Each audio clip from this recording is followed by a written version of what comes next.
ang papel ng kabataan sa pagbabago ng lipunan. Magandang araw po sa ating lahat.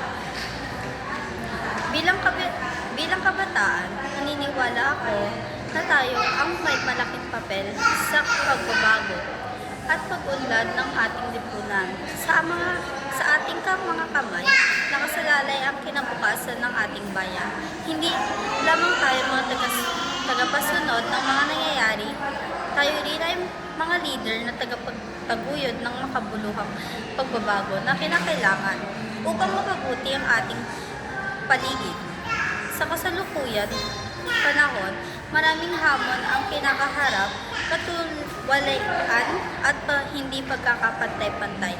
Ngunit naniniwala ako na sa tulong ng kabataan, maaaring maitaguyod ang mga solusyon makabubuti para sa lahat sa pamamagitan ng edukasyon, aktibong partisipasyon ng mga usaping panlipunan at paggamit ng makabagong teknolohiya.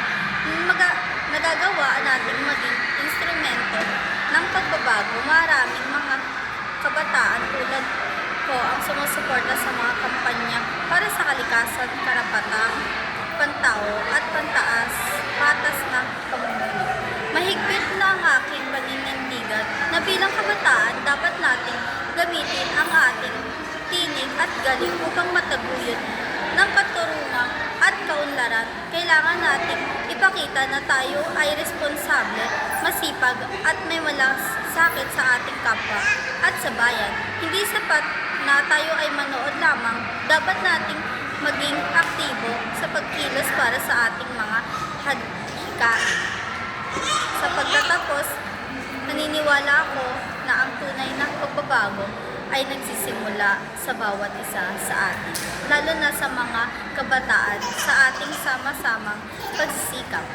Mapapalaganap natin ang mga positibong pagbabago at mapapabuti ang ating lipunan para sa kasalukuyan at sunod-sunod na mga henerasyon.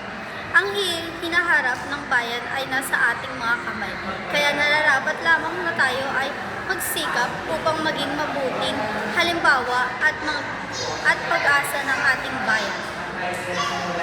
Maraming salamat po.